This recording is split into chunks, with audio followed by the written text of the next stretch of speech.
Hi friends, I'm Christine Caine, and you're listening to the Life and Leadership Podcast, where we share conversations with faith-fueled leaders from all over the globe. Hey friend, welcome back to the Life and Leadership Podcast, and I am so glad that you're here. Whether you're joining us for the first time or you've been with us from the beginning, you are part of a growing, empowering community, and I personally could not be more grateful. Now today, we're diving into week 5 of our Best of Life and Leadership series, where we're highlighting the most impactful moments from our first 3 seasons. And this week, we're talking all things relationships, from marriage, friendships, and family dynamics to mentorship and community. We've pulled together powerful insights from clinical psychologist Dr. Rhiannon DuBois, pastor and Bible teacher Jada Edwards, and a listener-led Q&A episode. These conversations are full of wisdom, honesty, and practical truth. I cannot wait for you to hear them, so let's dive in together. Now we're going to dive in because you've just written A New Way to Love Your Neighbor, Be Curious, Free and Brave. Yep. Okay, I already love the title. I want to know why this book and why now. I want to answer it for you, but I'm going to let you answer it. Okay. Yes. You know what? I think it started probably 2 administrations ago here in the U.S. with politics. And I was like, man, we are. For all my global people, because we are very, very global. Right. You have to know we've had 3 actual really contentious election cycles in this country in the last decade. Yep. More than ever, I think. And so 2 cycles ago, where our current president was first elected, the stuff I started seeing, I was like, oh my gosh, we're crazy. We've turned into crazy people.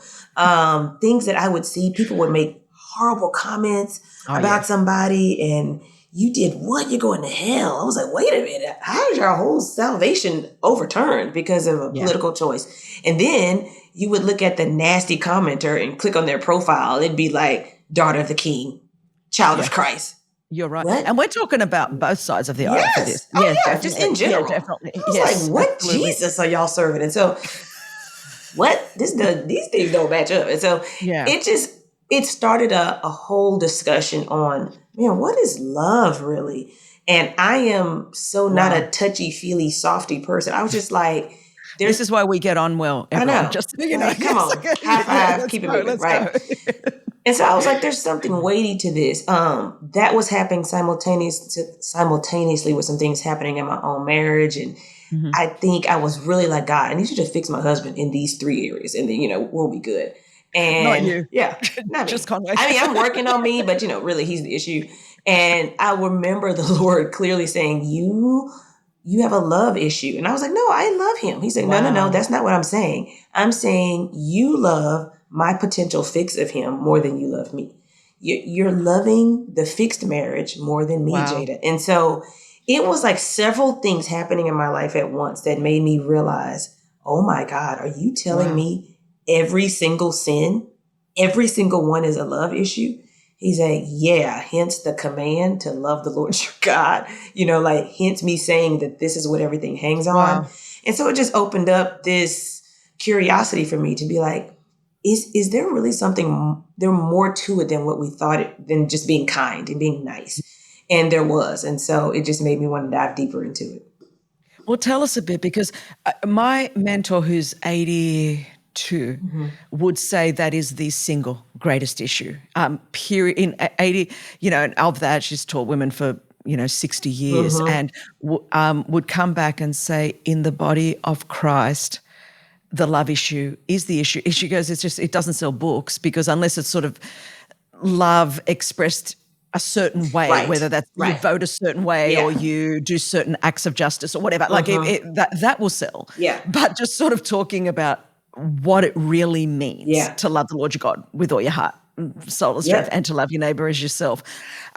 She goes, that doesn't sell, but if we would get this revelation into the body, it would bring so much healing. So tell me, can you give us a bit of insight? Because I'm with you, because I feel like I've had this spoken to me, like, Chris, the leaders have got to start talking about this. It's got to get into churches. It's got to get into the body, because we have co-opted love. And I run A21, one of the largest anti-trafficking organizations in the world. If I'm talking about justice and, human trafficking, people are all on board. This is all great. But if you then start talking about love expressed in other ways, Yeah. suddenly we have a very selective view of what Absolutely. love is. And Absolutely. so Yeah. tell us a little bit about, so for a person, you know, my listeners that are listening to this are going, okay, why do I need to read this book, and where am I going to be challenged and Yeah. encouraged to grow? Yeah, well, it was a challenge for me. And I think it's interesting you mentioned the limits and the ways we love, because I kind of start off talking about that. Most of the time we're in the situation we're in because we have bad definitions of love. They're Totally. either romantic or it's transactional. You do for me, I do for you. It's Yeah. performance based, especially depending on the kind of home you grew up in. It could be achievement based. It could be, I only know you love me if there's affection. If we work together, there's just these weird, twisted ways. And so I think, you know, we start off with really misguided definitions. Our home experience, or lack thereof, shapes a lot of what we think 100%. love is. And so a big piece of what I'm spending the first half of the book on is kind of unpacking the junk we bring to the table, because divine love, the love that we need to receive from God, is supposed to be foundational, not supplemental. It's not supposed to be, here's how I grew up and God, can you help that? He's saying, no, you need to, this is what I'm giving you. Whether your father was absent or present and amazing. If he was amazing, he still falls short of me. And I'm the foundation. Wow. And so how our fathers and mothers loved us, heartbreak, how we were accepted or rejected as children, Totally. all of these things play into how we understand love. Then they become the guide for how we give love. If I was always rejected, you know I love you, Chris, when I accept you. But acceptance is only an aspect of love. What about all these other things that you may do that rub me the wrong way? Yeah. And so there's work to do, I think. If you want to love the way God loves, there is some internal work. Psalm 139, where David is saying, search me, Lord. It's not just, now I've come to Jesus. Love is patient. Love is kind. These are not behaviors to add to your current self. Powerful. You have to unpack who you are first. It's Yeah. it's a deconstruction of self to figure out all the janky foundation you have. Then you can say, oh, I need to really let divine love speak into the gaps I have in my own experience before I can even begin to love my neighbor, because I don't even love the Lord. I don't even love God with my whole heart, mind, and soul. And so it's a journey through what it means to really deconstruct ourselves, rebuild that up in a healthy way, and then begin to show it to others. And I can't think of a book that we need more in this hour. And the truth is, it's not even it's not a hyperbole, because there's been so much damage done in the last decade. There's so much divisiveness. And to this day, you know, people are not sitting around Thanksgiving tables together. People are not, many friendships have been fractured. So many family relationships have been fractured. Relationships in the body of Christ. And the Lord's like, you know, we're not going to move on until we get this done. Like, and the church, by the way, the church. Well, that's it. Yeah. The church hasn't done a good job. So not at all. No, I'm not saying this is why we have to look internally, because by this will all men know that we are his disciples. Absolutely. Not by all the good works I do out there. Absolutely. But by the love we have one for another. So I'm like, we've come to the end of ourselves in that I think finally we might be ready to go, there is no way forward until we fix this. Yeah. Then we can move forward. We're trying to move forward either around causes or around sort of, I'm just going to bear it up and I'm just going to love you as my enemy because you voted different to me, or you might have voted. But it's fake. You're going, of course. And the Lord knows that. It's like, fake. And everyone's like, or they post something that sounds so loving and great, and it's just virtue signaling online. And it's like, the Lord knows our heart. I mean, who are we trying to kid? Absolutely. So, that's what I think. It's like, who are we trying to kid? And he's nobody. Like, we're going. Yeah, go on, sorry. No, I was going to say, I talked about this at Climb, because one of the aspects that I talked about was how we love the lost. Like, the church is not giving a good example. Every scandal, every pastor, every drama that happens in the history of churches, like, where do those people go? They are discarded, Chris. We are so concerned about separating. Like, oh, we have met. The elders have come together. We've cut ties. Like, if the pastor is broken, if the pastor has made a million mistakes and he or she wants to heal, where can they go to church? Where? No one's going to say, you know what? You can't be in this capacity. You can't do these things, but you can be a member. This is your family. Now there's going to be consequences. There may be boundaries, sure. but where do they go? Absolutely, yeah. No, we're just like, oh, we're done. And if you mess up enough, I'm not talking about Matthew 18 where you're not repentant and you break fellowship. I'm talking about we just don't like how you behaved. So the church doesn't even love the lost well. The church doesn't love well. And so it makes it really difficult for the world to look to us as the model. And so I'm hoping this book says, hey, we need to get this right as individuals so that our churches are healthier, so that the world can see that Jesus actually is the perfect example of love. And maybe if I forgive you when you didn't expect me to, it might point you to Jesus. Maybe if I'm not offended when actually you said something very offensive, it might point you to Jesus. I want to do something illogical and unexpected, and maybe it'll point somebody to Jesus. And so that's the whole It's point. powerful. We could talk so much more on that. Well, all the information about this book is in the show notes. And I so want to encourage people to get it because we have to, in order to move forward. I keep thinking this is not going away. We've got to, and someone's got to go first and go, I'm willing to do the work and allow, like what you've done, obviously personally. So thank you for writing this. Thank you. Well, I'm praying that it reaches the world the way the Lord wants it to. So. Hey everyone, it's Chris here. I am so excited to share something special with you today that I believe will strengthen your faith journey this summer. Now, if you're feeling overwhelmed by life's uncertainties, or sometimes maybe you struggle to hold on to hope when challenges keep coming, then you are exactly who I had in mind when I wrote my devotional, Resilient Hope, 100 Devotions for Building Endurance in an Unpredictable World. Now, in this devotional, you'll find stories and biblical truth to help you develop a resilient faith, one that stands firm when everything around you is shaking. Because true hope isn't just optimism, it's anchored in the unchanging character of God. So this summer, I really want to send you a copy of Resilient Hope as my personal thank you for your gift of any amount to support our ministry at Equipping in Power. Your generosity helps us to continue to bring God's message of hope to millions of people around the globe. So visit christinecaine.com/hope today to give to the ministry of Equipping in Power. And I cannot wait to send you a copy. Together, let's build a resilient hope that thrives in every season of life. So I did a doctorate in clinical psychology, and then after uni, I went and worked in private practice straight away. So I did 9 years work in private practice as a clinical psychologist on the Sunshine Coast. And during that time, the clinic grew from just me and my boss at the time, and we grew it to quite a big clinic on the coast. And I started managing it because he started traveling all over the world and speaking. So I was acting clinical director there and supervising a team of psychologists, which was awesome. So I had a leadership role there. But part of my story is I got married at 26, and 2.5 years into marriage, my ex-husband just walked out on me one night with no explanation. It's unbelievable. So it was just like this huge shock. I was 29 at the time. He was working out on the cross trainer in our home gym in the garage and said, I think I want to put the house on the market.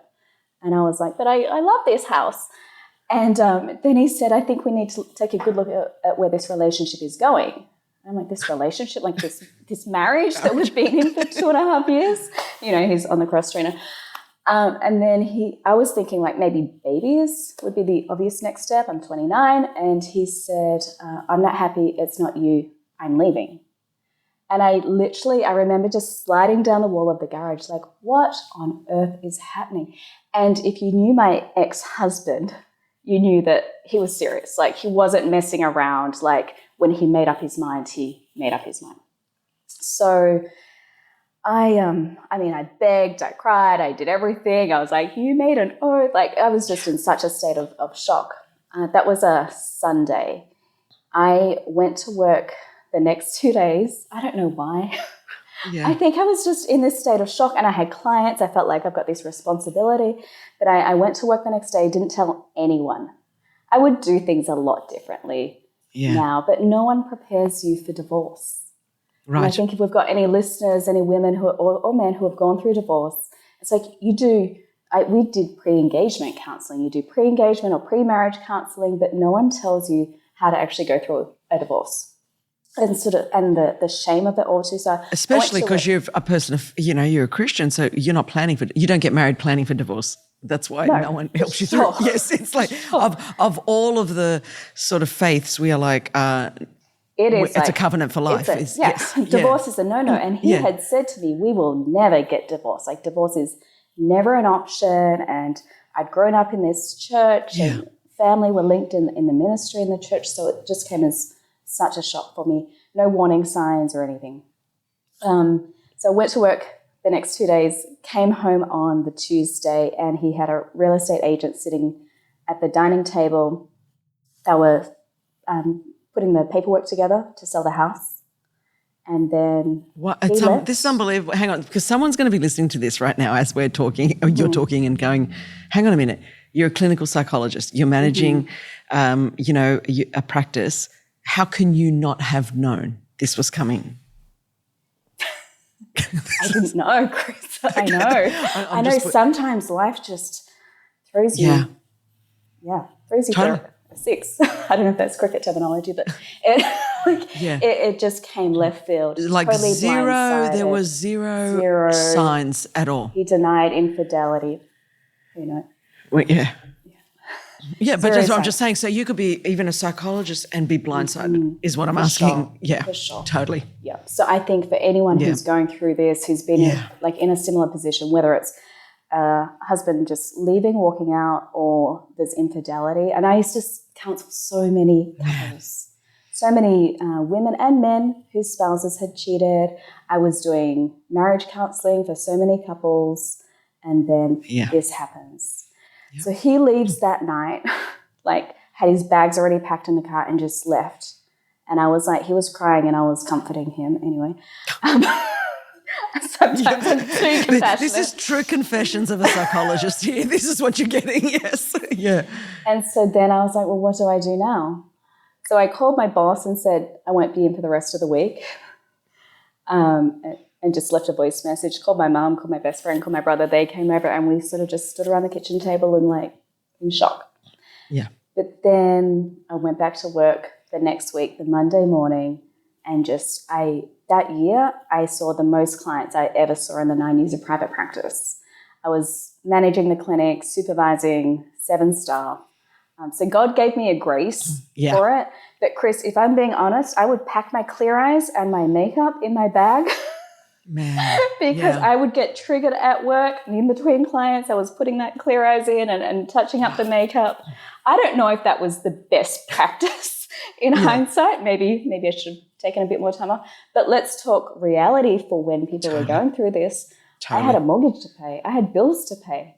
Yeah, and I know a lot of people going through similar experiences. I know, and this is what I want this to be practical, because people go, well, in a perfect world, well, I'm just thinking, in your case, you're 29.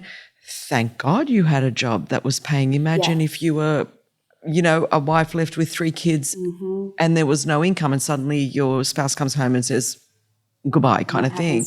So I want this to be practical. It's like, everyone can have, this, and I go, well, there's a fantasy world and then there's reality where people really live. So that's what we want to give people tools of how we're going to navigate that. For sure. The idea would have been to go on a 3-month vacation to Italy. For sure. Absolutely. Ideally, really. Yes. With 5 girlfriends who for the first month would have just wallowed in it with you. Yes. Yes, exactly. Yes. Sure. Yeah. I had dreams of the under the Tuscan sunlight. Have you seen that? Where she gets divorced and goes to Italy and renovates the house. Anyway, I was like, oh, how awesome. Do that? Yeah. Never happened. Right.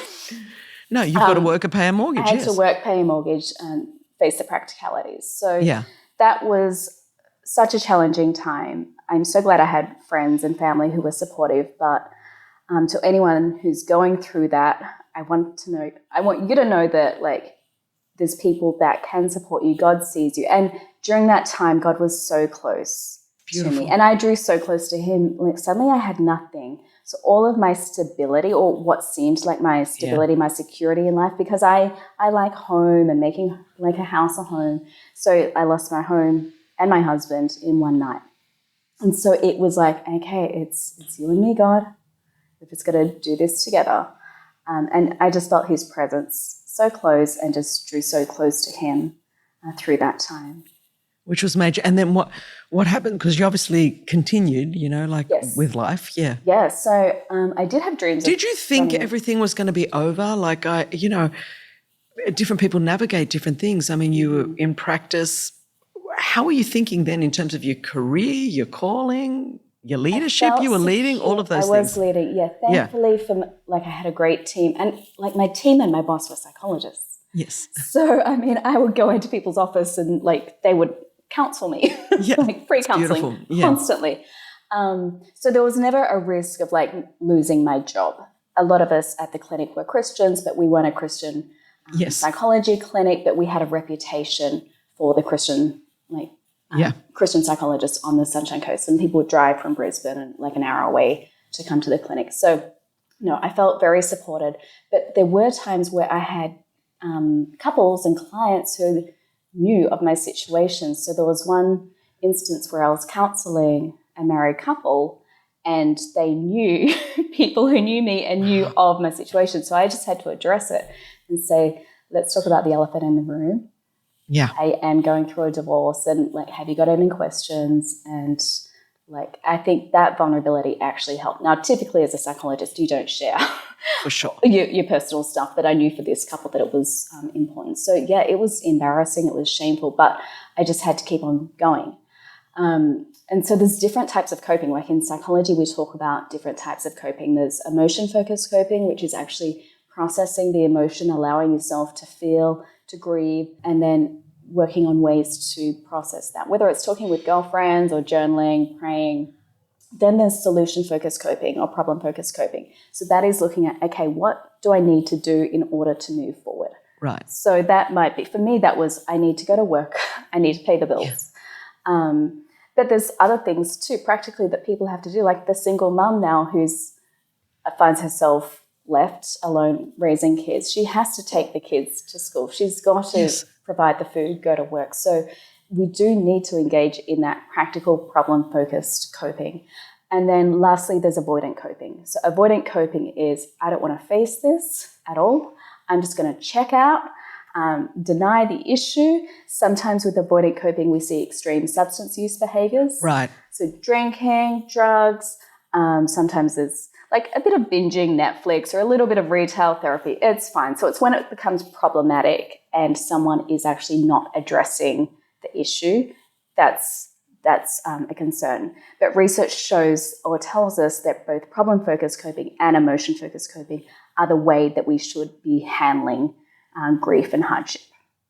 So either or both? Both, in combination. Okay, right, got you, yeah. So you see people, if a loved one dies and they might organise the funeral and the focus is on planning the funeral and packing up the house, but there's no actual processing the emotion. So all of that is necessary, the practical stuff, but there also needs to be the actually looking at the emotion and grieving and allowing yourself to grieve as well. My personality would really just love problem-focused counselling the whole time, because I'm like, I'm sure I would, Chris. I'd be like, Rhi, tell me the 10 things I need to do now, and just so that we can. What do I need but to if do? you do that without the other, what's the consequence? So eventually it comes out. It may come out in anger, aggression. It may even come out in some of those avoidant behaviours, like the excessive drinking. So it's like if you just push that emotion down, eventually it's like a volcano. It will come out. Or it's like shaking a can of Coke. If you shake it enough, it will explode. And so people can go on for a while. And look, I'm going to stereotype here. Men are very good problem solvers and problem-focused copers. So they are typically likely to engage in that more than the emotion-focused coping. It's a generalization, but it's something that... No, because I would fit into that category too. Yes. Okay. Yes. Yes. And some women as well. Yes, okay. But, so it's actually allowing yourself. So it's to process the emotion. Really? So, someone will be going, okay, so what does that mean? Because they'd be like, okay, Rhi, if I'm processing this, my marriage fell apart, whatever emotion is coming with that, well, then I'm in a fetal position on the floor for 8 hours and I'm useless. Well, how can that be helpful? It can be giving yourself structured time. So, Chris, I remember that first day I went back to work. Yep. I closed the clinic door behind me after seeing 6 clients, and I burst into tears in the car park. It was like, okay, Wow. keep it together, keep it together. I went home and I think I got straight into bed and just cried. And I probably lived like that for, I don't know, a few weeks. Right. And so there's got to be a mentality of, okay, I can have that time where I process it all and talk to girlfriends or journal. I used to prayer journal a lot, but I need to pull it together at other times. Right. You know those times where sometimes I know sometimes I feel like crying, but it's like, I can't today. Or you're having a bad day and you've had a bad morning, you go into the office and you just got to pull it together. It's like, today's not the day that I get all my dirty laundry and break down in the office. So you just kept going. And then how did you finally kind of move past that into thinking, I have a future? Gosh, it probably took 12 months. Yeah. To sort of get past the heavy grief. I remember people saying it takes 2 years. Someone else said it takes 5 years to get through a divorce. And Really? honestly, it was probably like after 5 years that I was like, okay, I'm good now. But a couple of years to really get through the hard stuff. But yeah, I sort of looked at, I was careful with who I shared my heart with. I would say that to people. Yeah. And I just found things for me. So even practical things, like I got back into running to release all of that pent-up emotion. I started serving in a different area in church. So I just tried to look at practical things and rebuilding my life. I had to move houses a couple of times. So there was a lot of practical things that I had to do to move forward. But I had to have this hope that I'm going to get through this. But there were times when it was like, God, can you just take me now? Yeah. Like, No, I don't want to. I don't want to Yeah. live this, because I'd seen so many people go through it in psychology in my practice, and I was like, I know this is going to take a couple of years of pain, and it's going to take mourning and grieving and lamenting, and there's no way I can avoid that. I can try and avoid it, but it will catch up, and it's not going to be healthy. So I need to actually allow myself to go through that, and a lot of lonely nights, a lot of lonely times. But what I did was I developed plans I call it like an emotional fire escape plan. So typically in a workplace or a school, there's a fire escape plan. We know what to do. We do fire drills for in case of a fire, Right. or a meet on the oval or something. I sort of put this plan together for myself for what will I do in case of like an emotional fire where I am just feeling like this is too much. I love Often that. for me, it was like going to the beach. Yeah. Prayer journaling, going out with a couple of friends, just doing things that would nourish my soul. Thanks, Chris. I am excited to dive into this one today because this topic came up in a lot of questions. And I think many women are ready to learn more about this topic because sometimes it's not addressed, and we're discussing friendship today. And so to kick things off, I want to talk about leadership, friendship, and boundaries. So how do you grow, cultivate, and maintain friendships within different levels of intimacy? Okay, Maddie, that's a big one. Well, friendship is my love language, and I love having friends. I love being a friend, and I love that God calls us His friend as well. So that's friendship is very important to God. Friendship is a common theme throughout Scripture. So I take it really seriously, and I think anyone that's close to me knows that I really value friendships. I value longevity in friendships, and also understand that, life is full of seasons, and life is full of ups and downs. And I'm thinking, we're not going to answer all the questions on this Q&A, and I would imagine every time we do a Q&A, the issue of friendship is going to come up because it is a biggie, and especially for chicks, friendship can be a lot of things. It can be awesome, and it can be drama-filled, and I think of that. I've got two daughters, one's 18, one's 22, and so there's a lot of estrogen in our home, and there's lots of different friendship circles. They've got their ones going, and I've got my ones going. Here's the one thing I'll say up front, and then we'll sort of get through whatever we can get through. The one thing that my girls have seen, they have seen that their mum has friends. They've also seen that their dad has friends, for both Nick and I. And because I'm speaking about this, we're obviously in a marriage context, but we have our entire married life, which is almost 30 years, have both kept a really high value on friends. So it's really important for me that Nick has a lot of really good great guy friends. And he's got his mountain bike buddies, and every week they have it in the calendar. They do their mountain biking, and then he's got another group of guys that he does Bible study with, and they're great group of friends. And so his mountain bike buddies is a mixture of people that know the Lord and don't know the Lord, and then obviously the Bible study one is mostly people that know the Lord. Right. And then once a year he goes away with a bunch of buddies on a 5-day motorbike sort of trip up through the mountains. So, and then I have the same. I've got my hiking buddies, and once a year I go away with 10 girls, and we hike a mountain or several mountain trails. And then I've got my kind of, when I'm around, I've got my girlfriends that I go hiking with. I've got great friends in ministry that I do life and ministry with. And so what I love, and I think it's really great that my daughters have grown up in a home where they see that not only do their parents love each other, right, but that we all need more relationships than just one to go together. And that even that they see that when you get married, it doesn't mean you suddenly don't have friends. And so I love, and my daughters have seen that in and out of our home, I've got longevity of friendships with single women and married women, which is great. That, I've got several friends that are single that have been my friends for 30 and 40 years. I'm just trying to think. Yeah, definitely. I've got 2 that have been friends for that long, and many that have been 20 plus years. So both single and married. So I want my own daughters to see that you can have friends in different seasons. And they've seen me have friendships in Australia, and then we moved to America. So you're talking across nations. And I also travel 9 months of the year around the world. So you go, okay, Christine, we're talking a lot of boundaries, a lot of relationships, changing nations, so of course within that, there are different circles of friendship. And here's the big thing. No one person can be everything to anyone. Only Jesus.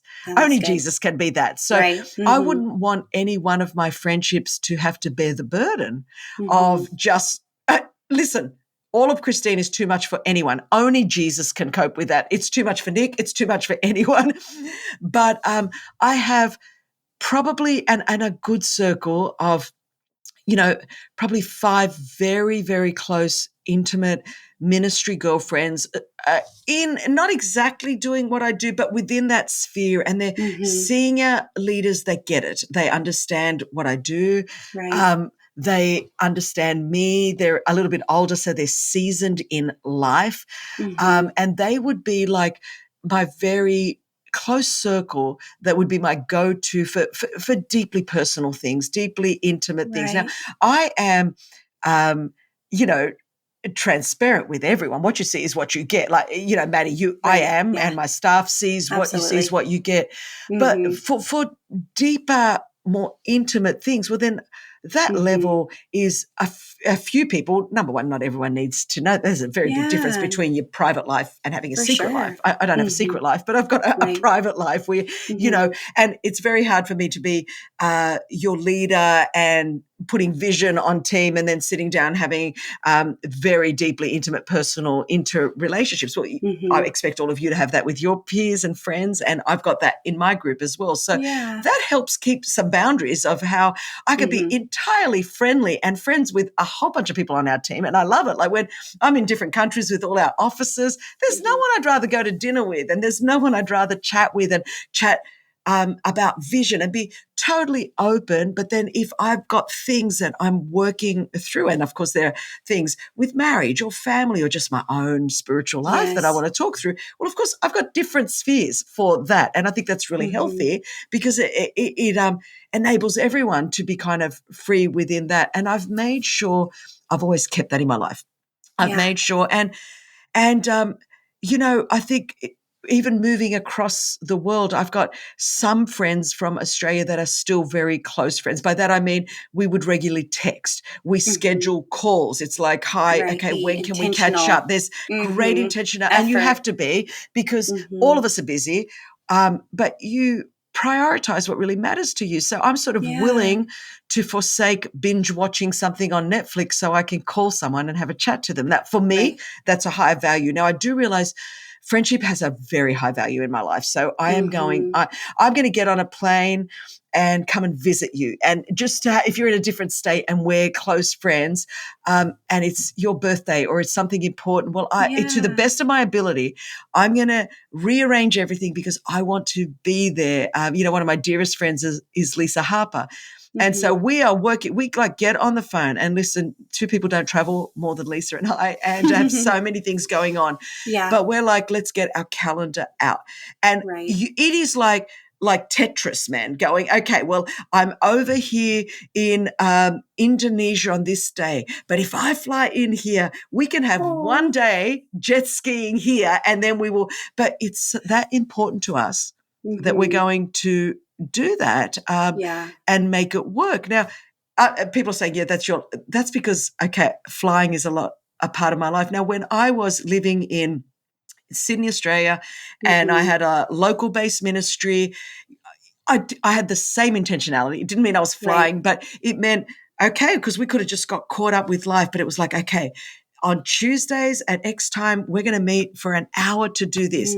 We're going to schedule in every 3 months this kind of time where we have an extended day where we can catch up. I think I've always had great intentionality, and I just made a decision as my life sort of maybe got bigger and broader, my responsibilities were spread across continents. That leads for greater complexity when you lead 21 offices and you have an itinerant ministry.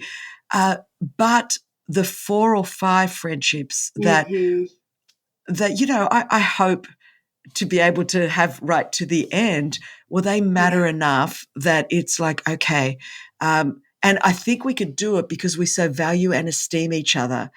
And we don't take anything for granted. It's not like we're going to waste. We don't presume. There is such a respect and a genuine love that you go, I so want to spend this time with you. And I know we see each other and we value each other. And it's a two-way street. There has to be reciprocity. Right.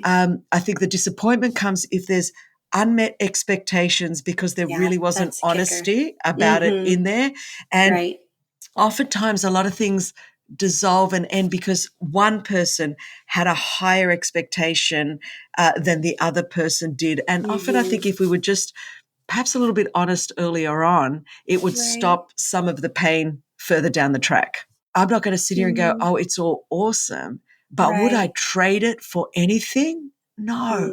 And if even this doesn't land where I'd like it to land, I mean, I'm going to give it my best, but if it doesn't, does that mean I'm going to wish that the 15 years of deep intimacy that I had that I didn't have? I'd be like, no, thank God for every second of it. And the pain of what it seems like the ending of it is, at least it shows me I feel and I'm real. And I was, it shows me that I was all in. I'll tell you that much. It shows me that I was all in. Which is so good. Yeah, so absolutely. So I think we have to be just willing to go, okay, this is not an ironclad guarantee. Yeah. But even Jesus walked with 12 intimate friends. That's and you know what? And he got to the end of his life and they all ran away. One denied him and one betrayed him. So I have to remind myself of that and go, but he knew that was going to happen because he's God. He did. But he still thought it was worth it. Right. So I figure, and I remember in one of my, I cried so hard because I just so didn't, I so love this friend and I so didn't want it, this rupture to happen in our relationship. And I just had to come back and go, okay, somehow you think this is worth it because you had 12 close guys and you knew one would utterly betray you. I mean, this is not that level, but I've never had that kind of betrayal where, it meant that you can empathize. So he's there. But one literally denied you and said, no, I don't know the dude. And after, and the other 10 all fled and they were not there when you were being crucified. So, wow, I'm just going, okay, okay, I feel better about myself right now. So that could be a word of of hope for somebody listening Absolutely. to this. Who's like waiting and aching for repairing relationships. Like Jesus can empathize with that pain and with the nuances and the complexities of relationships. No, Chris, thank you so much for being so candid. And it only stirs up more excitement for me of the podcast to come answering these questions. So thank you for your wisdom. Thank you so much. Thanks so much. It's been awesome. Okay, so good, right? I love the insight and vulnerability in these conversations. So whether you're navigating a tough relationship, building new ones, or just trying to lead well in community, I hope something in today's episodes encouraged you. Now, if you'd like to stay connected with Dr. Rhiannon or Jada, all their links are in the show notes. And hey, thank you again for spending part of your day with us. Your time really matters, and I don't take it for granted. If this episode spoke to you, would you consider rating it, leaving a review, and sharing it with someone who might need the encouragement? I'll see you next week for another episode of the Life and Leadership Podcast. I want to share a resource with you that I believe will help you to step into your God-given destiny. The Equip and Empower podcast is here to speak above the noise with the truth of how God sees you and who He's created you to be. Subscribe to my Equip and Empower podcast now so you never miss an episode. Access more